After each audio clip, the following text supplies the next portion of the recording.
व्यवहारिक सांसारिक जीवन में आध्यात्मिकता क्या है और आध्यात्मिक तल की यात्रा करने के दौरान हमारे जीवन में सामाजिक व्यवहारिक सांसारिक जगत में और भीतर के तल पर क्या क्या रूपांतरण घटित होते हैं और क्या क्या प्रगति होती है और हमारे वाणी विचार शब्द कार्यशैली और जीवन शैली में क्या रूपांतरण घटित होता है, इस विषय पर अनुभव के तल पर हम सार्थक चिंतन करते हैं। सबसे पहले आध्यात्मिकता है क्या? आध्यात्म का मतलब है खुद से जुड़ना, अपने मन से जुड़ना, अपने देह से जुड़ना, अपने प्राण से जुड़ना, अपनी चेतना से जुड़ना। और यह सब जुड़ाव तब होता है जब हम भीतर की यात्रा तय करते हैं। और भीतर की यात्रा मौन साधना के माध्यम से होती है, ध्यान साधना के माध्यम से होती है, एकांत साधना के माध्यम से होती है और होश की यात्रा के जरिए होती है।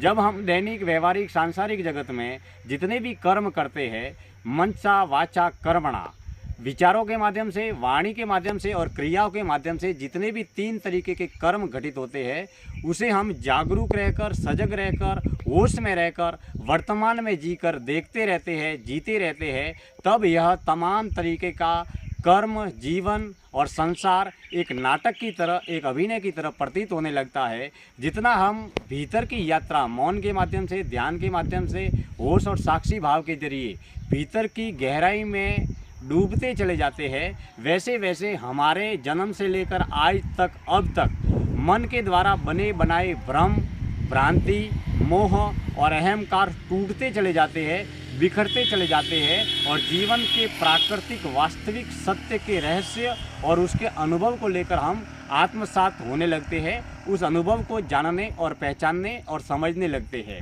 आध्यात्मिक तल पर हम अपने आप से जुड़ते हैं, अपने मन से जुड़ते हैं, अपने विचारों से जुड़ते हैं। जब हम मौन की यात्रा, ध्यान की यात्रा में भीतर की यात्रा तय करते हैं, तब हमें कोई कुछ भी प्राप्त नहीं होता। भौतिक तल पर हम अपने किए हुए कर्मों से और जिए हुए जीवन से ही जुड़ते हैं और किया हुआ कर्म और जिया हुआ जीवन ही हमारे सामने आता है। मित्रों, गहरे तल पर सोचे तो आध्यात्मिक यात्रा में भीतर के तल पर हमारा ज्ञान, हमारी प्रज्ञा, हमारी बुद्धि, हमारा समझ और हमारा अनुभव बदलता चला जाता है।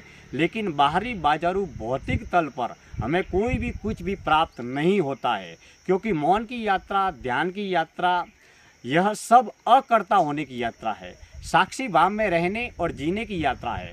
जब मौन रहते हैं, ध्यान करते हैं, एकांत में जीते हैं, जब हम साक्षी बनते हैं या होश में रहते हैं, जीते हैं, तब हम अकर्ता बनते हैं।